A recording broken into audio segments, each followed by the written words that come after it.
வணக்கம் என் அன்பு மக்களே. இப்போ நம்ம பார்க்க போகிறது ஒரு சூப்பரான மோர் குழம்பு ரெசிபி. வானல் ஹீட் ஆனதும் 3 டேபிள் ஸ்பூன் சன்ஃப்ளவர் ஆயில், கடுகு, வெந்தயம் பொரிஞ்சதும் கொஞ்சம் கருவேப்பிலை, ஒரு பெரிய பல்லாரி வெங்காயம் மீடியம் சைஸில் கட் பண்ணி இதை நம்ம நல்லா வதக்கிப்போம். இது வதங்கினதும் சீரகம், சோம்பு, மிளகு, 5 சின்ன வெங்காயம், 2 பச்சை மிளகாய், 4 சின்ன துண்டு இஞ்சி, கொஞ்சம் தேங்காய் தண்ணி விட்டு விழுதாக அரைச்சி எடுத்துக்கலாம். இப்போ வெட்டி வச்சுருக்கிற வெண்பூசணியை வதக்கின வெங்காயத்தோடு கலந்து கொஞ்சமாக தண்ணி விட்டு மஞ்சள் தூள் போட்டு இது நல்லா குக் ஆகட்டும். பாருங்கள், நல்லா வெந்து வந்திருக்கு.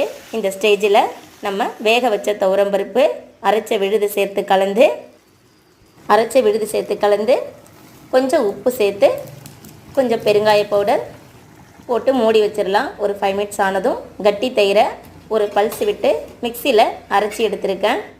இப்போ பாருங்கள், ரெடி ஆகிடுச்சு. இதை நம்ம இதோட கலந்ததும் ஸ்டவ்வை ஆஃப் பண்ணிடலாம். இப்போ பாருங்கள், நம்ம சூப்பராக சுவையாக ரெடியாக இருக்குது. நீங்களும் ட்ரை பண்ணி பார்த்து எப்படி இருக்குன்னு கமெண்ட்ஸ் பாக்ஸில் போடுங்க.